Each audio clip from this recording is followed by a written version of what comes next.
שיעור של קבליסטים בלבד. לא. אופס. מה זה? It's there? Hides the wire. Oh. It's in the bottom. It's in the bottom. You need it?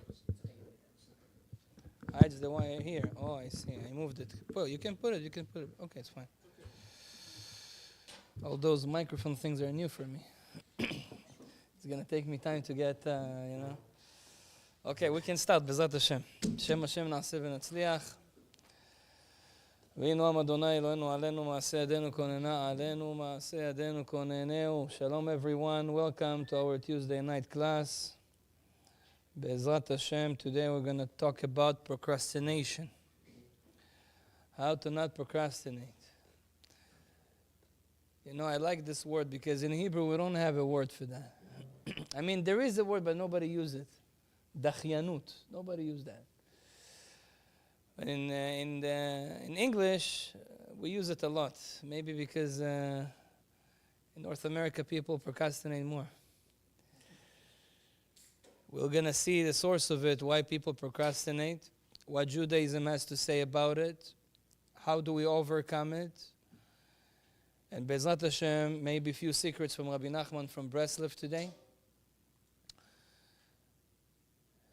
But before we start, I want to answer those people that may ask, why do we do this class? Because, okay, we all know that we shouldn't procrastinate. That's not a good thing, right? So if you want to do something, just do it. Don't say, I'll do it tomorrow. Do it now. Don't procrastinate. We all know it. So what's the point of making a class about it? Now, even if I'm going to tell you different advice, it's still going to be hard, right? So we just have to work on ourselves, and that's it. So some people may ask, what's the point of making a class about it? But I'll tell you why we make a class about it. Any character trait that we want to overcome, that we want to fix, Shlomo Amalek says, "Bechokhma ivne bait." If you want to overcome any character trait, anger, jealousy, procrastination, doesn't matter what it is. Each one has his own problems. The way to do it is not just knowing that it's bad. Knowing that being angry is bad doesn't really help us. I mean, we can say to ourselves, okay, I'm not going to get angry anymore, but then after a while, usually doesn't last more than one day, you get angry again. The real way how to work on our character traits is bechokhma ivne bait. You have to have wisdom. Now, the wisdom is not just the technique how to overcome anger, jealousy, procrastination. The wisdom is you deal with this. The more you deal with something, the more you research about it, the more you learn it, the more you understand it, the more you know the source of it, you will leave it. This is like building a building of work against it. It means that if a person is very angry and he has a very, very hard time to manage his anger, what he should do is just learn about anger. Go to classes, and the more you go, the more you read. Once I gave a person a good advice for that. Buy a book. In Hebrew, we have a very good book. It's called Haser Kaas Milibcha, Remove Anger from Your Heart. I told him, read it every day, 10 minutes. You'll see anger will go away right away. I mean, after a while. Because the more you deal with something, somehow this thing is easier to overcome. Now, how does it work? It works in a way that the more, let's say now we talk about procrastination. So each one of us, before this class and after this class, we're going to be different in our procrastination. Even if we're not going to take the advice that I'm going to say, let's say you're not going to practice what I'm going to say today. The actual class that you were attending, basically made a very interesting thing. He brought the knowledge that you know that it's bad to procrastinate inside your heart. A little bit. That's why even if you don't practice what we say, just being here or listening at home, of course being here is better. Yeah, you also get some food, huh? Somewhere I saw a flyer in New York. They had a class, a shiur. So they say, come join us for a breakfast and a class of Torah. You can also join us live and say amen. I mean, amen on the food. And they were laughing. Anyway, no, actually being in a class, you get a lot more than watching at home. I don't mean to tell the people that watch at home that they shouldn't do it. Of course they should do it. But the people that come to a mamash, to a class, the energy, the vibe, the words, the letters that are in the air, absorb in our body. It helps. That's why even it's cold, like today. And even that there was no parking. I don't know if you paid attention to that, but I parked somewhere I was not allowed to park. But because it's our synagogue, I'm allowed to park. Anyway. So having this class is very important, as we said. Even if we don't practice what we say, just being in this class, you will less procrastinate. And not just my class. Any class you go and you learn about procrastination, it will help you to less procrastinate. So this is the first thing we should do, learn about it. Now, after understanding that it's important to learn about, let's go into it and Bezrat Hashem see. Now, you know me, in those classes we always connected to the Parsha of the week. In the Parsha of the week we have everything. Any secret you want to find, you can find in the Torah. And a lot of time, the Parsha of the week talks exactly about the things that we need that week. So in this Parsha, you can find something that speak not directly, but indirectly about procrastination. What is that? It says in the Parsha, there's a lot of mitzvot, by the way. This Parsha, Parashat Mishpatim. This Parsha has a lot, maybe the most, I think, laws. Like every 2 sentences, you have like a mitzvah. We have 613 mitzvot, most of them located in this parasha. One of the things that is brought down in this parasha is about Pesach, which coming soon, Bezrat Hashem. It was talked about already in Parashat Bo, but in this parasha, they give the law about Pesach. Now look what we need to do on Pesach. On Pesach, we all know that we need to get rid of the chametz.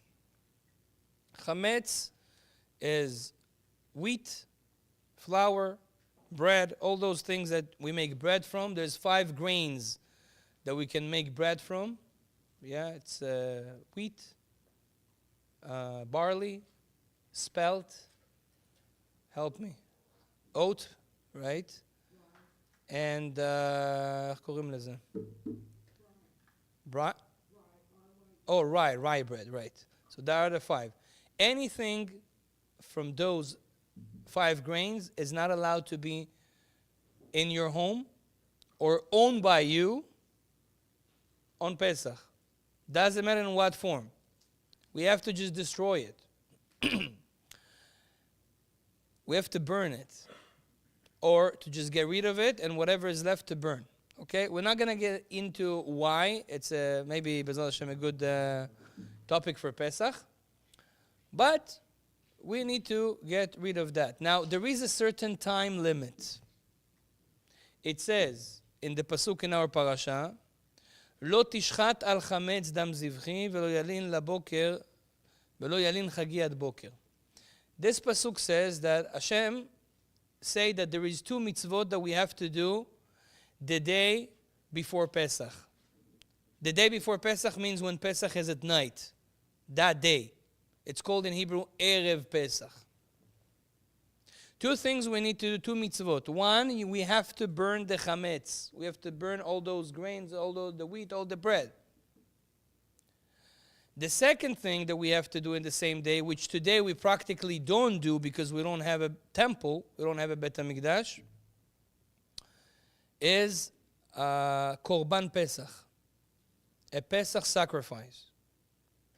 Now, Korban Pesach, it's actually a very good mitzvah. It's very tasty. You have to make a barbecue from a whole lamb. Barbecue. And eat it. Nice. They read Bukharian mitzvah, right? Bukharians likes it. So, today we don't have, unfortunately. We have a remembrance to this mitzvah. On Leila Seder we have a plate. And in that plate, one of the elements there is zroa. It's the what we put wing, but you better don't put a wing because Rabbi Chaim Palagi says it's not respect for the mitzvah. It's a remembrance for Korban Pesach for the lamb, and you put a wing. But that's the Ashkenazi minhag. I'm not going to say anything about it. But we put a small piece of lamb or beef that we barbecue. And this is a remembrance. But we don't eat Korban Pesach today. And even if you want to do so, let's say, you want to be like in the biblical time and you say, Be'erev Pesach, I want to make barbecue with a lamb, make Korban Pesach. No, my friend, you're not allowed to do so. Why? We don't bring sacrifice when it's not, when we don't have a temple. Now, in the time of the temple, they used to do it. Now, this pasuk says something very interesting. They say, "Lo tishchat al chametz dam zivchi." Hashem says, "I don't allow you to do the sacrifice of Pesach." By the way, sacrifice of Pesach is a very unique one because usually sacrifice we bring it to the temple.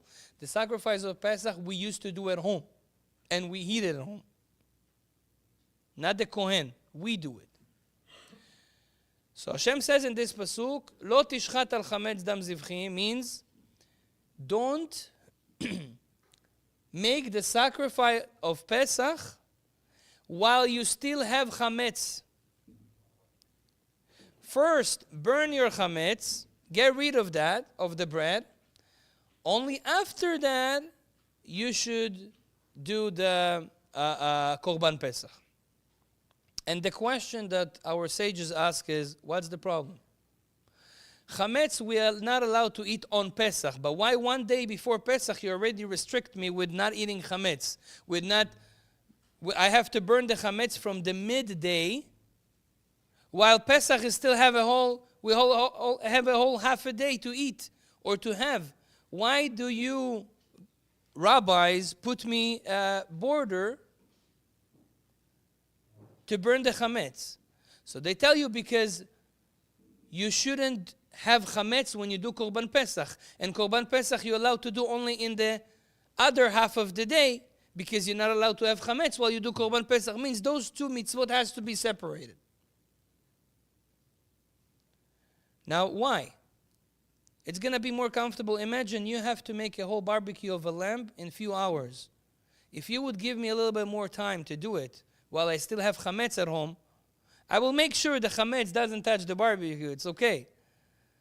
But why restricting me? No, you have to burn the chametz until midday, and only after that you can start dealing with the sacrifice of Pesach. That's the question that we ask today, and the answer will be very surprising.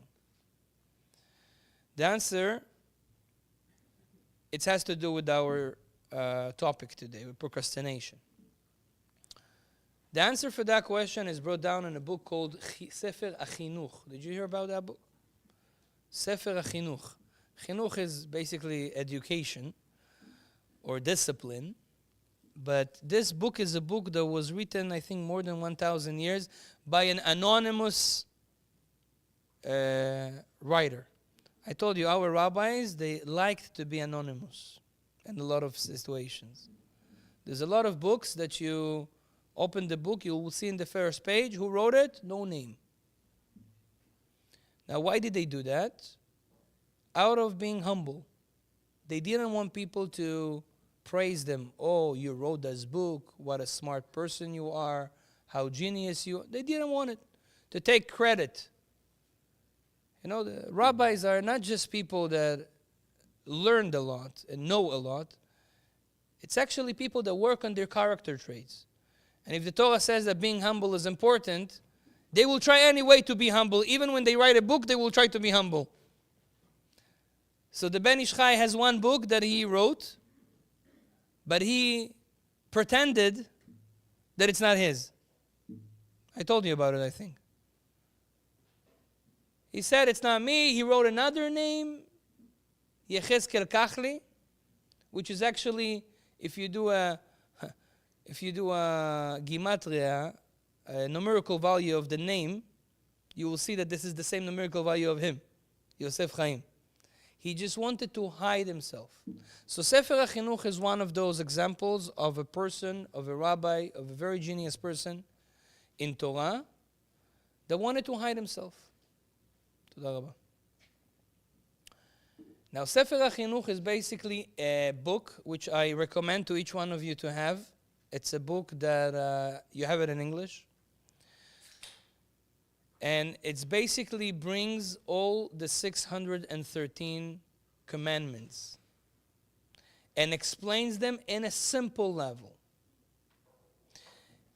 When he comes to this pasuk in our parasha, don't sacrifice the Korban Pesach, the lamb, while you still have the chametz. You know what he says?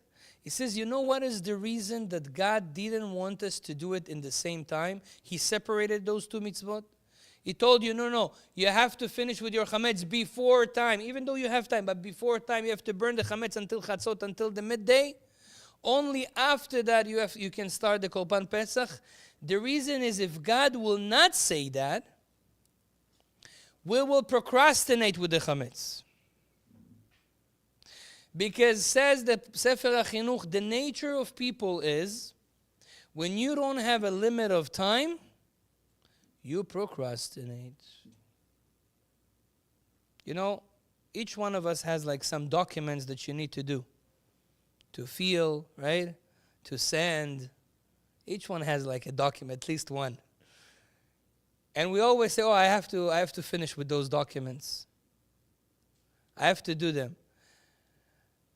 And you always procrastinate. Why do we procrastinate? Because we don't put a limit of time, says the Sefer HaChinuch. If you would say, I will do this document until Sunday, February 28th. By then, I need to, this is my deadline.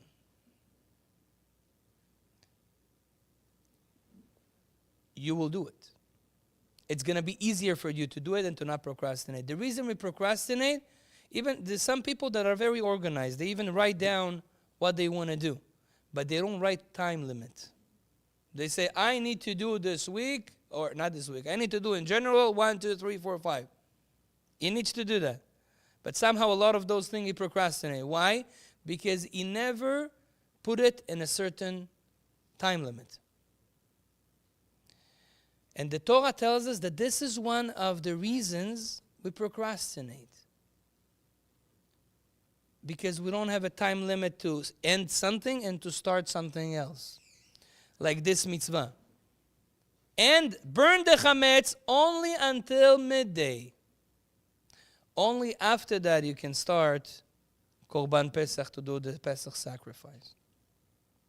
So from here, we see also one of the solutions. Again, this is not going to obviously solve all your procrastination, but a big percentage of that is if you will put time limit. I'll give you an example. Shabbat, right? For those who observe Shabbat, will understand me more. On Shabbat, we have a certain time that Shabbat comes in. Now, for Shabbat, you need a lot of preparation.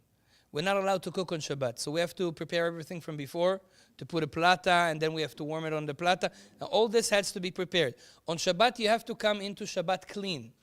There is an obligation to get a shower before Shabbat. If you want to do Shabbat properly, people that keep Shabbat, they have to shower before Shabbat. We have to change our clothes before Shabbat. We have to light candles before Shabbat gets in. There's a lot of preparations to Shabbat. Most people that observe Shabbat, I'm not saying everybody, but a lot of people that observe Shabbat, somehow, when Shabbat comes in, it's all in tension. Like we kind of late. Always, most ladies always complain to me, I always light the candles after the time I need to light the candles. Everybody comes with this complaint. Now, I understand this complaint in the winter. Winter, 4 o'clock is Shabbat, 4:30. I was in Moscow not long ago, They have Shabbat came at 2:30. 2:30. And people make it. Now, somehow, when Shabbat comes on 4, we do it. Yeah, with we say Lashon Bachutz, with the tongue outside. Yeah, we somehow do it. Tension, but we do it. My problem is, what about when Shabbat comes on 8? Comes in at 8 o'clock. We also get Shabbat with tension. We also barely do it on time, and we light the candles light, and not everything is ready. So 1 second, if you could do it at 4, obviously, when it's at 8, you should do it more relaxed, more calm, have 4 hours. Somehow doesn't matter. Even when it gets at 8, same tension. Almost. People that observe Shabbat would understand me very well. Now the question is why? Why is it like this? Logically doesn't make sense. You know what's the answer? The answer is that we know that there is no limit. Means, I have until 8. So somehow we are delaying it. In Hebrew, there is a word called maybe Barak, you help me. You know Hebrew, נכון? No, limroach. איך אומרים limroach? To spread. Okay. But I don't know if it's going to sound right in English. Push on. You can kind of push on the time. I have time. It's okay. I have time. And then what we do, when it gets to 1 hour before Shabbat, now I do everything in one time. We have a mentality that's built in our nature of procrastination. When we know that there is still time, we'll push it on. So the Torah comes and tells you, you know how you're going to end your procrastination? Very easy. Set a time. Once I told my wife, I got a good idea. I told her, we have to go somewhere. I told her, listen, we have to come out from the house at 7. Really, we have to come out at 8. But I said 7. Okay? I said 7. Now, why I said 7? Because I know that when you know 8, what happens? Okay, it's 8. We have time. And then everything at the last hour, and then you don't make it, and then you're late. Now, not just my wife, everybody. A lot of people. So I said, I want to help her. And she actually liked it. She told me, continue doing it. Yeah. And I told her 7. Now, when 7 came, we were not ready. And then she was like in the rush. I told her, don't worry. We have time. That was such a good news, But because I gave her a time limit that was earlier, she was doing it faster. Because when the time limit comes, we do. That's how we build. But when the time limit is not now, so I have time, I can push it on. That's why set up time limits. I have, Rav Ovadiah's son. I used to learn with him in Israel, Rav Ovadiah Yosef. So he told us once that in his house, winter, summer, spring, doesn't matter when, they are ready for Shabbat at 1 p.m. Ready, table ready, candles ready. They don't light the candles yet, but plata ready, everything is ready. How did they make it? You know how? They decided as a family, that Shabbat comes in at 1. That's our Shabbat. For real. Good decision. Shabbat comes at 1. For us is 1. And then after 1, they are free. He goes, gives a lecture. She goes with the kids to the backyard. They play. Everything is ready. Why? You put a right time limit. When you have a time limit, when you don't just stand up in the air. Oh, we have time. It's 8. Then you're not going to procrastinate.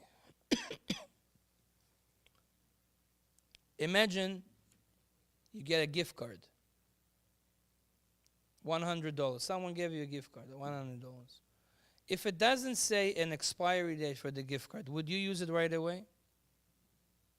No, you leave it at home, and then, okay, sometime maybe I would. It's a gift card you can buy in any supermarket. It's okay. We're going to procrastinate. But if it says in that gift card, tomorrow expired, right away you're going to use the gift card. Why? You don't want to lose it. There is an expiry date. You're not going to procrastinate when there is an expiry date, when you know that there's a limit. It's so simple, but that's the solution. That's a good solution for procrastination. Set a time limit. You have documents you have to take care of. Set a time limit for the documents. You have to, go to Service Ontario. I say it because I need to go. And you push it, and you push it, and you push it. Okay, I set a time limit. This is the time that my Service Ontario renew my driver license or whatever I need to do will be done. Done. This is the time I put for myself. And go by the schedule. That's it. So simple. Just put a time. Chametz, time, then Korban Pesach. This is what the Sefer HaChinuch say. Now, sometimes it's happened in more serious things. Today, there is a big problem with shidduchim. David, how do you say shidduchim? Dating. Matchmaking. Matchmaking is more correct. People have a hard time to find their other half. So hard today. I would say it's easier today. Why? You have technology. Back in the days, let's say my parents, my grandparents. What option they had? Their neighborhood. Maybe you know someone from outside of the neighborhood, from the other city. Maybe you'll go there once in a blue moon. Today, the whole world is open. Take a flight here, 1 hour there, 1 hour. Everybody's in the internet. You know how many options open to you? And back then, they used to get married like right away, 1918. Today, people, I don't know. Where is it? Where is her? Even Elon Musk, he made already, maybe in the moon they're going to find. So they made a... Maybe she's there.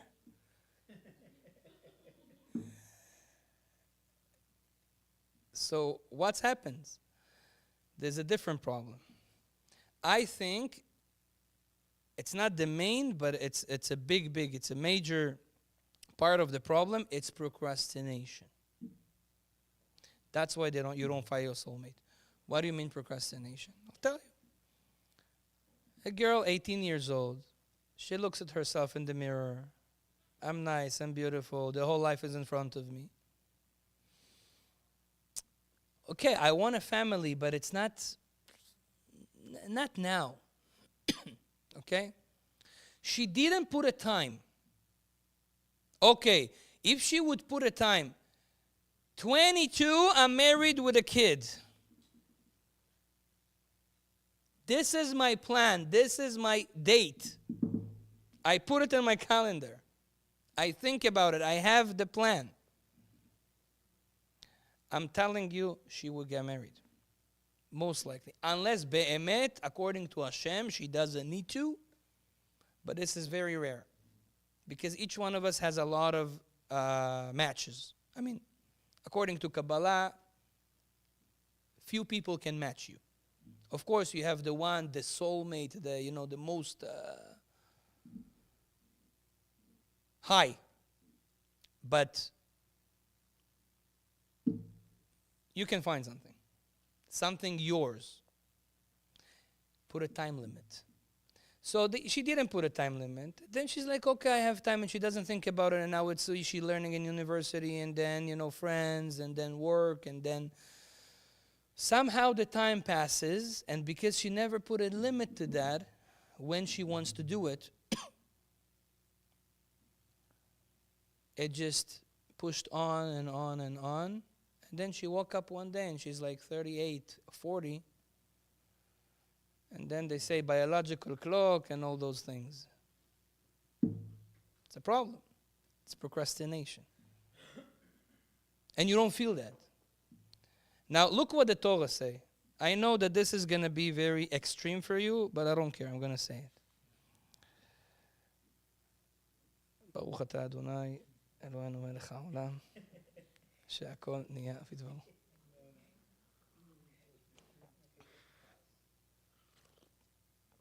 Thank you, David. The Gemara in Masechet, you listen to this. This is for you, especially. The Gemara in Masechet Masechet Kiddushin, page 29, Amud Bet. The Gemara there says that 20 years God is waiting for us, for a person, to get married. 20 שנה יושב הקדוש ברוך הוא ומצפה. God is sitting, כביכול, and waiting that you will get married.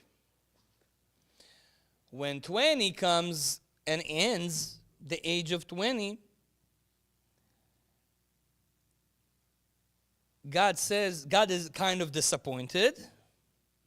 And he says, Tipach atzmotav. It would be better if his soul will come out. No, not this one. That's what Hashem says. I said you need to listen to it. Okay? Pretty extreme, right? Hashem, 20? And why do you curse me? Mama, what did I do? I didn't do a big crime. I didn't kill. I didn't steal. I didn't whatever. Why you curse? 20 years old, it's early. And 20 years old, you even don't know what. Most people today don't get married at 20. Baruch Hashem, I was lucky, I did.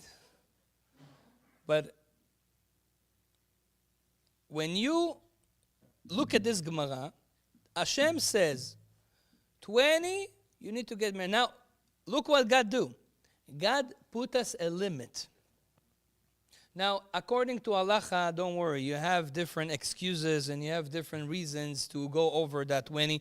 And if you actually look at big rabbis, Rabbi Milubavitch, Rabbi Ovadia Yosef, other people, they got married after 20. Okay? But they had a good reason to do so. Let's say, for example, you need to learn more Torah, you're not ready. For different things, get an advice from your local rabbi. But why did the Torah write it? The Torah wants to tell you, I have to give you limits, because if I'm not going to do so, you're going to procrastinate, and then it's going to be very bad. So here is your goal, 20. Should be your goal. I know we're all over this age, but I'm just saying, okay, for our kids, B'ezrat Hashem. By the way, when the sons of Rabbi Ovadia Yosef asked him, but Father, you tell us to get married at 20, like the Gemara say, but you yourself got married at 26. Where is the example? So he told you, what do you mean? I wanted to get married at 20. But nobody wanted me. I tried. That's what Hashem wants. He tried. He says, nobody wanted me. Fine. They didn't know who it's going to be. But Hashem gives us an example. I give you a limit because will help you to not procrastinate. I give you another example in the Torah. Do you know that every man is obligated to say 2 times a day Shema Israel? The whole 3 paragraphs of Shema. 1 in the morning, 1 at night. Now there is a time until when in the morning you can do it. According to most opinions, usually after 10 a.m., if you said it, it's already not considered Shema. You didn't fulfill the obligation. It means a man cannot sleep until after 10. Huh? Sleep in, yeah. Cannot sleep in after 10, according to Judaism. Or he can wake up and do Shema Yisrael and go to sleep again. That's another trick. But that's an option, yeah? I mean, he will miss Shacharit, but the Oraita from the Torah, Shema Yisrael in the morning. It's a Torah obligation. But does the sun have to be up? What? Does the sun have to be up? Let's say you wake up at 5 o'clock. Okay. The sun's not up yet. No, it's not. If sun is not up yet, I'm going to talk about it in a moment. This is the other Shema Yisrael of the night. Yeah. But the Shema Yisrael for the morning, it's from sunrise. You have 3 Jewish hours. There's Jewish hours. Depends on who you ask what Jewish hours are. No. Okay. There's halachic Jewish hours, okay? They change between the winter, which are very shorter, and the summer, that the hour can be even 1 hour and 12 minutes is an hour. So it depends on the Jewish hour, but somewhere between 8 to 9:30, that's going to be, in general, the limit time for Shema Yisrael in the morning for a man. Now, a woman is not obligated in that. You want to say Shema Yisrael? Say. That's a nice thing to do. It's a holiness. It's a good, prayer. But you're not obligated. A man is obligated. Now, also at night, man is obligated to say it at night. Women is obligated only to say it before she goes to sleep. By obligation. Okay? In general, in Judaism, ladies have an easier life. They get their hard things in other things. But in general, they have an easy life. They don't obligate it so much like a man, if a man really wants to go by the law. So, there is an interesting story about the Kriyat Shema at night. Now, at night, you can start to do the Shema Yisrael when the stars come up. And the Chachamim, the sages, said that you have to say it up until midnight.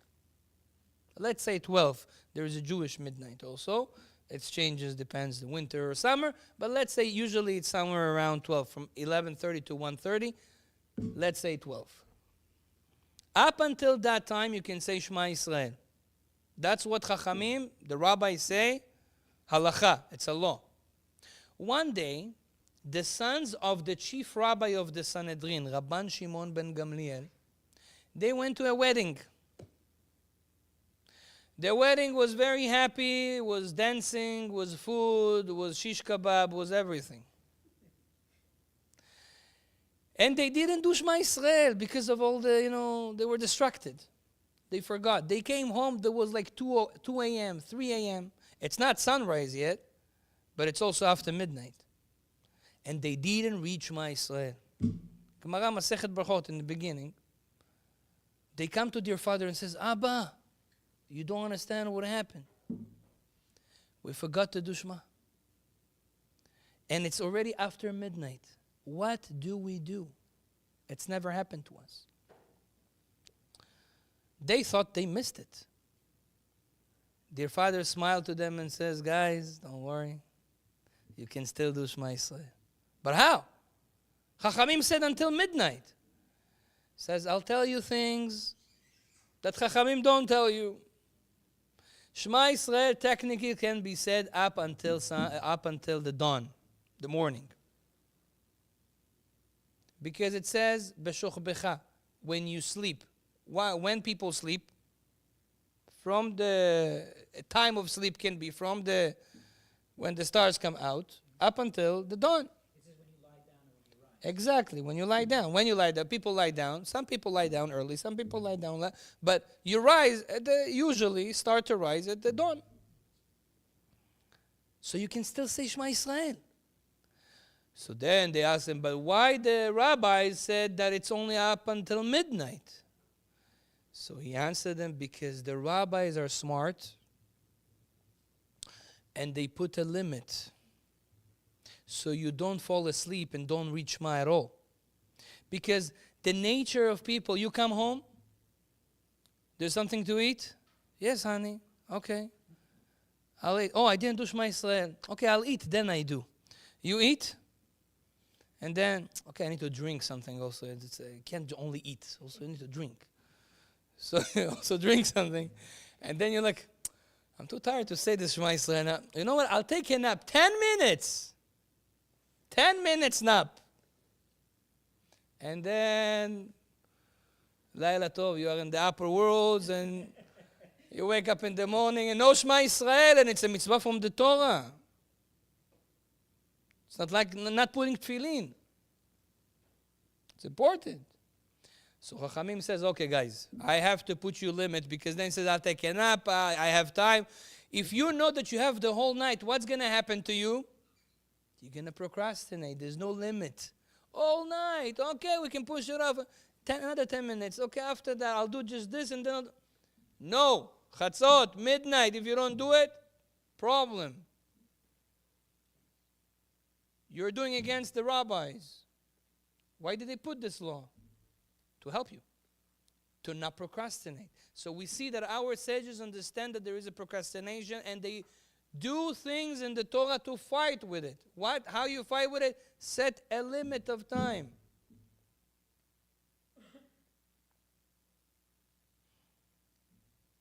Okay. After knowing all this, I want to go to the next level. Now we start our lecture.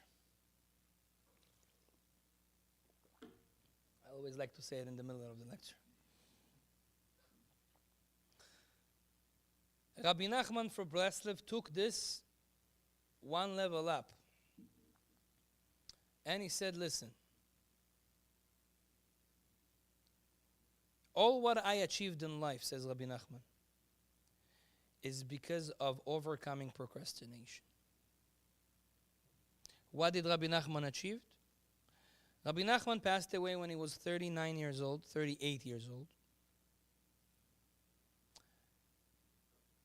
He was one of the most genius, spiritual, connected to God people in the whole history.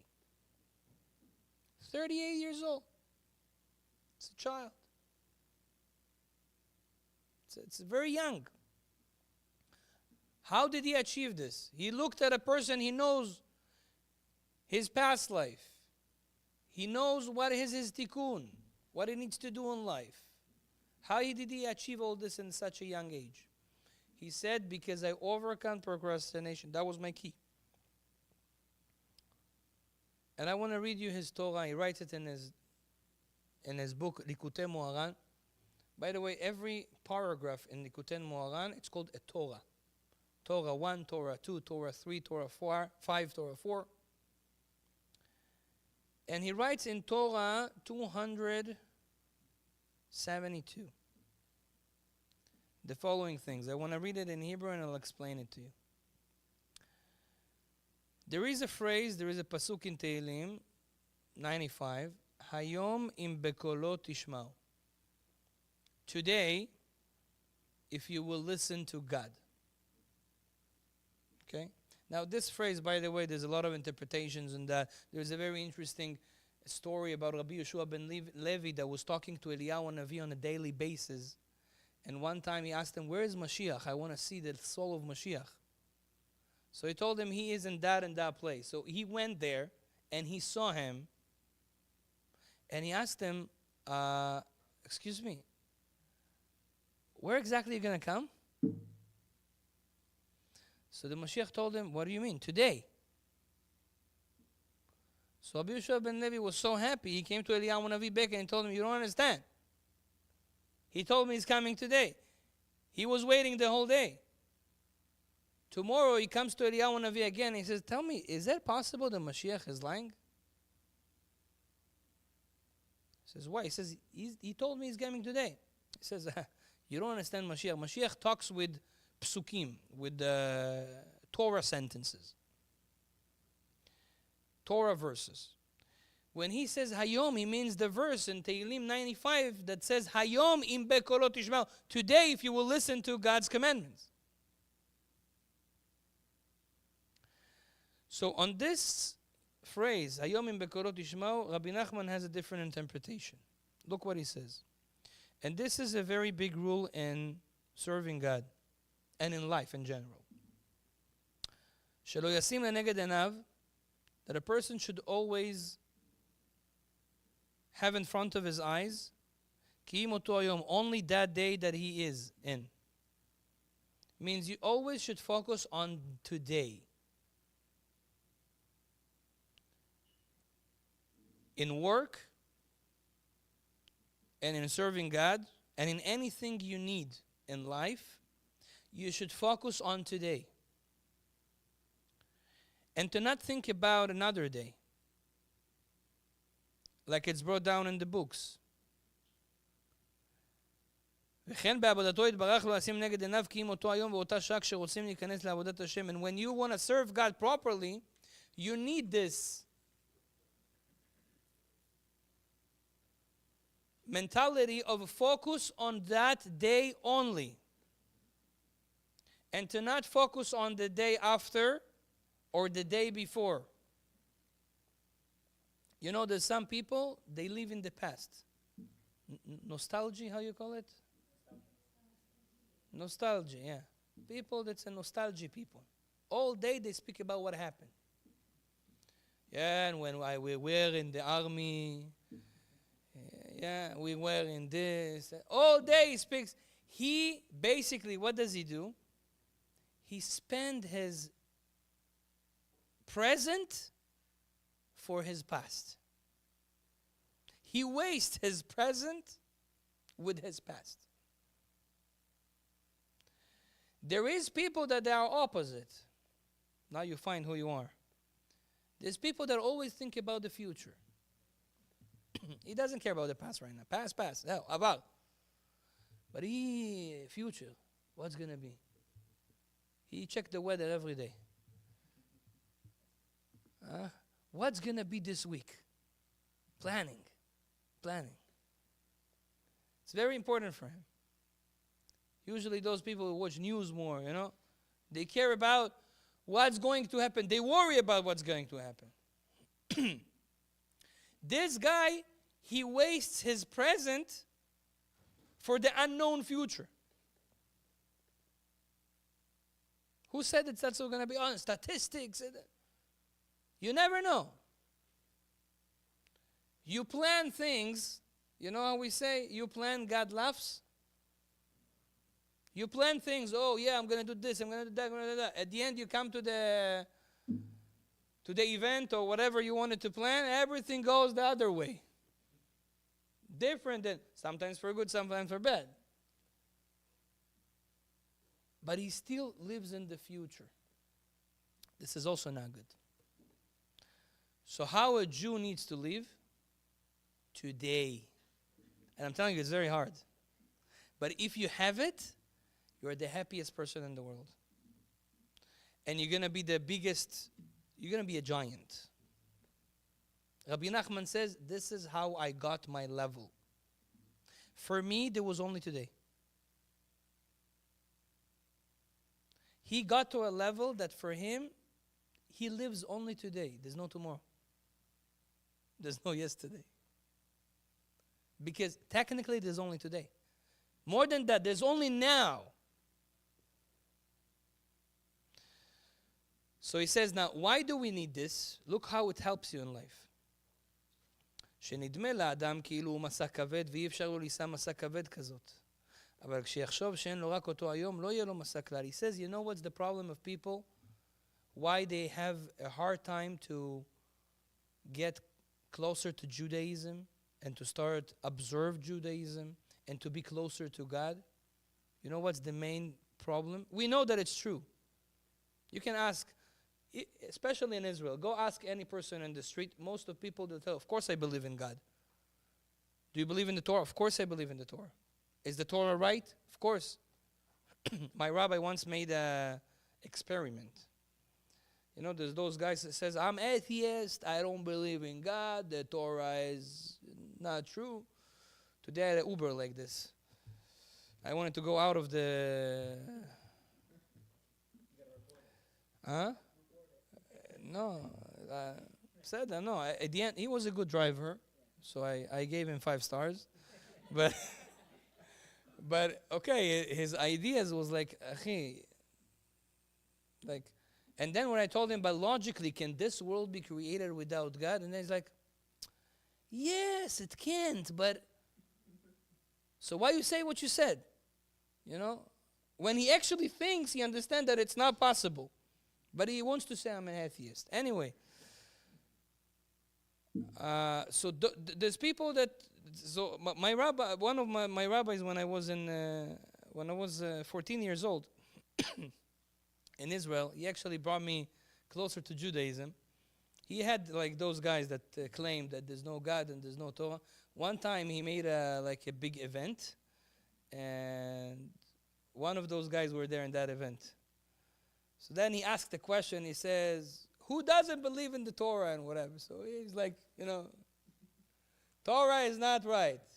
Okay, fine. I want you to take, if this is just a book and there's no holiness, it's not, I want you now in front of everybody, throw it on the floor and step on it. This is nothing, this is not true, there's no God, right? Step on it. Rip it like this and step on it. He couldn't. Why? Something in his heart says like, oh, listen, not to that extent, like maybe there is. He couldn't do it. So each one of us will understand that there is something, even those who claim differently. Anyhow, says Rebbe Nachman, if you ask people know Torah is right. People know we all should be good Jews. Okay, so why we don't observe all those things? Why we don't keep kosher, for example? We know it's not good to eat non-kosher. It's hard. Now, he says more than that. He says, technically, if now you go on Butter Street and you smell the McDonald's, that Butterson steals McDonald's. I don't know, I think they spray a smell all over that place. Mashu chaval azman. And you smell it and you said, I can't, I want to eat that McDonald's right now, okay? Now you know you're a Jew, you were in a class, you know that this is not good. Now, technically now you can say no to yourself. You can say no to yourself. But why usually people don't? Because then you start to think and you say, but one second, I can't accept on myself to keep kosher. Now I can say no to the McDonald's. But if I think about the future, in 2 weeks I want to go to Punta Cana or to Aruba. What I'm going to eat in Aruba? It's going to mess up all my trip.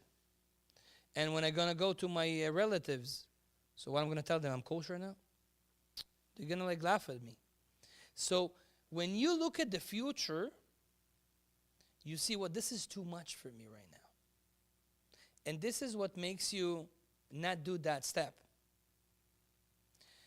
Says Rebbe Nachman, but if you are a type of a person like he says, that you live the today, tomorrow I'll eat not kosher. Today, I'll keep kosher. Only today. Don't think about tomorrow. Leave it to tomorrow, it's okay. Now. If you will do that, it will be so easier for you to do technically anything. Also, now I said in spiritual things. A person wants to make a business. Yeah, Max. A business. He wants to create a Bitcoin. A new Bitcoin. Okay? You look at it now, right now, and you said to yourself, wow, this is so complicated. I have to go and find someone to make that for me, and then I have to have an idea, and then I have to promote it, and then so many things. What happens? Most people will feel, okay, this is too much for me, and they would not go do it. But a person that would say, okay, I just leave the today. So, okay, let's start whatever I can do today. Tomorrow, Elokim Gadol, we say, Hashem is big. I do whatever I can do today. I live only the today. I don't care about the tomorrow. Yeah, I take, I understand that there is a tomorrow, but I don't worry about it tomorrow. I just do the today, whatever I can do now. It's a big help. It's a big help. Also, you want to clean the house. Sometimes the house is so messy. You just look at the house and you say like, okay, I'm not going to do it. Better bring a cleaning lady or something. Now, how does the cleaning lady can do it and you cannot do it? You know how? Because usually cleaning ladies, they have this. They don't look at the house as a complex. They look at the house as small rooms or small corners. Yeah. So they say, okay, I'll start with the kitchen, with the half of the kitchen. This is easy. So I'll do it. Then after you did that, okay, fine. Now the other half. Only the other half. I don't think about the whole home. I have only this hour. I'll do whatever I need to do in this hour. I get paid hourly. So I do whatever I can do in that hour. And that's how slowly you will get everything, and it's going to be easy for you because you don't get overwhelmed. That's what Rebbe Nachman says. And he says more, אבל כשיחשוב שאין לו רק אותו יום לא יהיה לו מסע כלל, ושלא ידחה את עצמו מיום ליום. He says, and another thing is, don't push on to another day. To say, tomorrow I'll start. Tomorrow I will pray with intention. And so on. Says Rabbi Nachman, another thing is, if you want to reach his levels, to be be'emet successful, when he say his levels, yeah, his spiritual levels, but in any area in life, to be successful like him, you need to have this, to not push on to the tomorrow. I have only today. It means, if you want to pray with intention, I'll do it today, not tomorrow. If you want to quit smoking, I'll do it today, not tomorrow. You know, as we say, okay, from tomorrow, I'm not going to eat after 6 p.m. From tomorrow, but today I do. That's the first mistake, that you start from tomorrow. Now, what is tomorrow in Torah? According to Torah, tomorrow corresponds to Amalek. Where do we see it? When Moshe Rabbeinu went to fight with Amalek, he told Yoshua, Yoshua, קח לך אנשים וצא וילחם בעמלק מחר. Yoshua, take your guys and go fight with Amalek tomorrow. Ask the Rabbi Nachman from Breslev, why tomorrow? Go fight with Amalek. Why do we need this tomorrow for? Moshe Rabbeinu wanted to tell you that go fight with Amalek, which Amalek corresponds to tomorrow. Amalek is tomorrow. Anytime you push something for tomorrow, this is the evil inclination, this is Amalek. Jews live today, they don't live tomorrow. We don't push anything for tomorrow. Whatever you can do today, you do today. If there's no other choice, okay, I'll do it tomorrow. But whatever you can do today, you need to do today. Rabbi Nachman says because of that, he reached all the higher levels. How did he do that? He was imagining, now this is hard, but he was to that extent that for him there is no tomorrow. He erased Amalek. What is erase Amalek? Erase the tomorrow means I have only today. So when Rabbi Nachman was doing, let's say, Birkat Hamazon, the blessing after eating, for him it was his last Birkat Hamazon in his life. Because there's no tomorrow. So imagine what a Birkat Hamazon he did. Imagine now, Chaz v'Shalom, not on you, but someone will tell you, listen, today is your last day. This is the last Birkat Hamazon in your life. How are you going to do this Birkat Hamazon? David. Baruch Atah Hashem. Right? Why? My last Birkat Hamazon. Listen, this is a serious thing. If you would know this is the last anniversary, how would you celebrate your last anniversary? That's how Rebbe Nachman lived. When he came home, for him is the last day. He didn't get a depression because of that. He just imagined today is I just lived it tomorrow. There's no tomorrow. I just lived it today. So I come home to spend time with my wife. I do my maximum because there's no tomorrow. There's no thing today.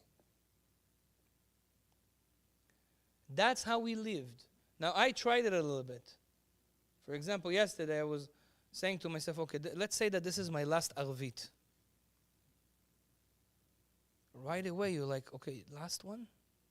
Okay, so I better put all my powers there. I didn't do it before this class. I should have done this. Maybe it would be a better one. But when you do it in your life, this is my last chance to do whatever you decide to do at that day. This is only my day. I don't think about it tomorrow. That's how he lived. She'en la'adam oto sha'a. He says, and more than that, I have only that hour. Whatever I do now, only this. Put all yourself in that. And don't push it on to tomorrow. Don't delay it to tomorrow. Tomorrow is, always remember, tomorrow is Amalek. You have something to do? You know how many people ask me questions on email and phone? So I have a guy, he sent me all the questions that people send to me, and I need to answer. So many times I read the question, and then I say, okay, tomorrow. This question is like too long. Tomorrow. You know what happens at the end? I don't answer them at all.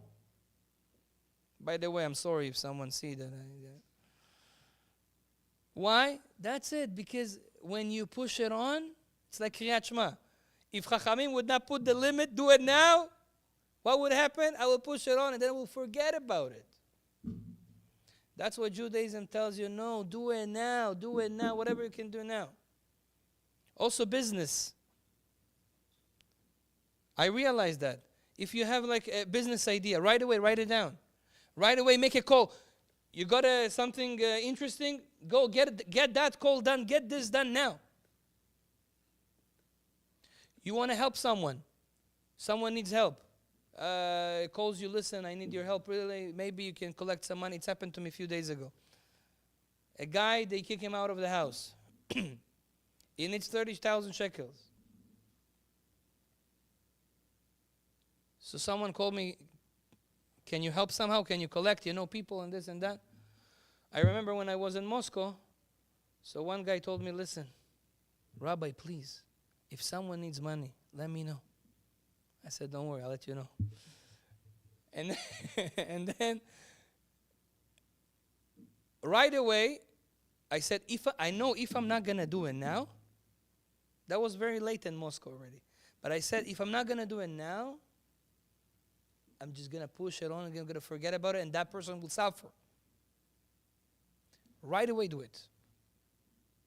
You hang the phone, get the phone to someone, get the thing done, because now it's hot, now it's the time, and Rebbe Nachman says you have to leave the now. You have to leave the today, not the tomorrow. Especially important things. Last thing for today. You can ask me now, but I have a problem with all your lecture. What is the problem? From Megillat Esther, Purim soon. And in Megillat Esther it says that Esther was procrastinating and she was saying tomorrow. Where? When we were in danger, Esther was the queen. She needed to speak to the king Achashverosh to tell him that she is Jewish And someone wants to kill her in her nation, this Haman guy. So she came to the king, even though she were not allowed to go to the king, but she went to the king, and the king gave her the whatever it is, and he told her, Esther, מה יינתן לך אסתר? עד חצי המלכות ותעש. What do you want? Half of the kingdom is yours. Tell me. So he accepted her.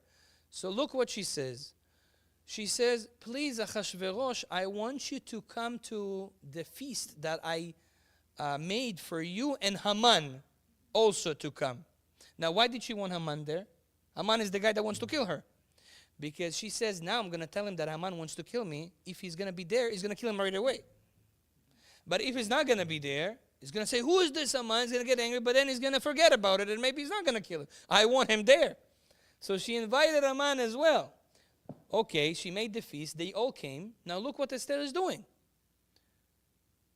Achashverosh eats, have fun, and then he says to Esther, okay, Esther, you told me you want to tell me that after the meal with Haman. I'm here. What do you want? Let me know. I'm curious. And then Esther tells him, אם על המלך טוב, ומוצאת חן אני בעיניו, if you like me, and I would like to invite you tomorrow to another feast, and then I'll tell you what I want. Why does she procrastinate? Hello, you have a הזדמנות, you have an opportunity. Say and get it done. You don't know what's going to be tomorrow. Maybe he's going to kill the Jewish nation. Why did Esther procrastinate? Why did she say tomorrow? I thought tomorrow is Amalek. So you can ask this question. Now, after you know, you can ask. So the answer for that, no. Esther understands that Amalek is tomorrow and we should not procrastinate and delay things for tomorrow. Why did she do that anyways? The answer is, look, this is a beautiful message. Only for that was, I think, worth to come here today. When Haman heard that he is invited by Esther the queen to sit only him and Achashverosh, you know how happy was he? He was like, I'm the king. Like, he invites me to a private event. Yeah, Max, imagine Donald Trump, again, we always speak about it.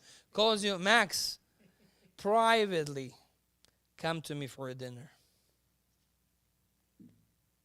You're going to smile? Of course you're going to smile. So he comes and he was so happy. And then Esther says, wow, I'm in a problem now. Because Esther knows happy people succeed. Happy people cannot fall. Now he's very happy. Now I'm trying to get him basically to kill him because he wants to kill us. But because he's happy, it's not going to work. Because happiness blocks all bad. Even to Haman. So she says, okay, I have to make a plan B. Okay, can we do that tomorrow? Come tomorrow. Tomorrow, Haman will come be invited again, but he's going to be already used to it. He already came once, you know. He's not going to be as happy. Maybe his mood's going to change. Now he's too happy, I cannot do it now. Tomorrow come, and then she did it. And she was right. So the message from this, I think it's a beautiful message. Doesn't matter what happened in your life. If you're happy, you will succeed. If you're happy, you will be on top. Especially in the hard times.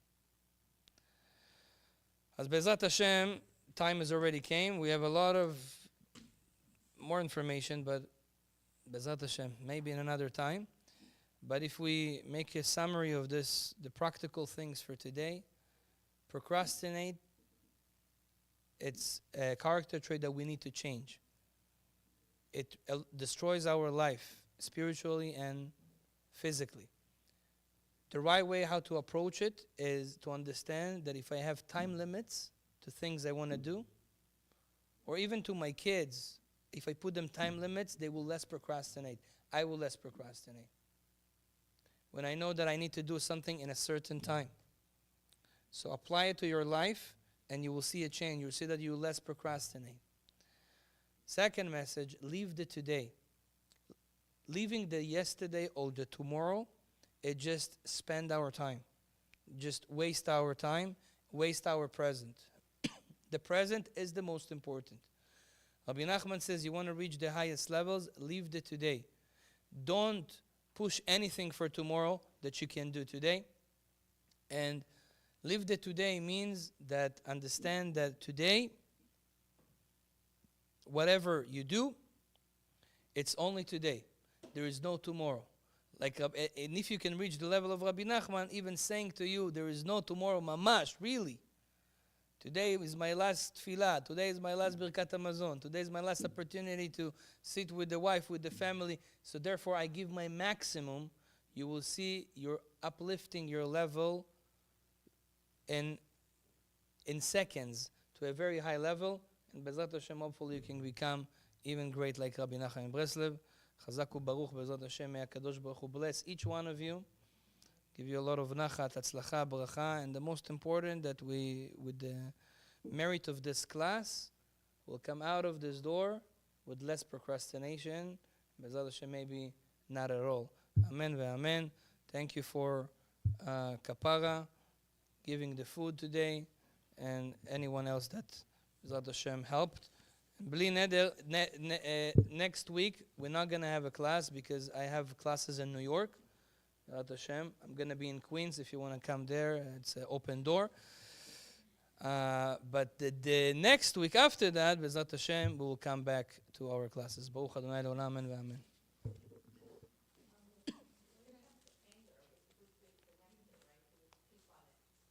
When it comes to? Okay, so no, when it comes to anger, so there is so you should procrastinate the anger. There is a way of working the opposite.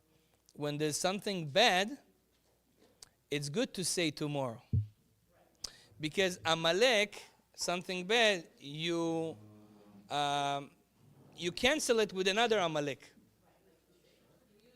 You use the same technique. So for example, let's say you want to get angry. So you say, you know what? Tomorrow I'll get angry. Today, no. Tomorrow, yes.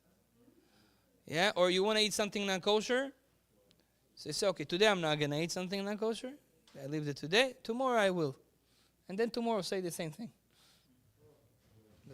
Yes. Sometimes there's procrastination and there's also issues that need a lot of thinking. In other words, you have a problem or whatever, and it's not a question of, you just have to think about this way or that way or that way.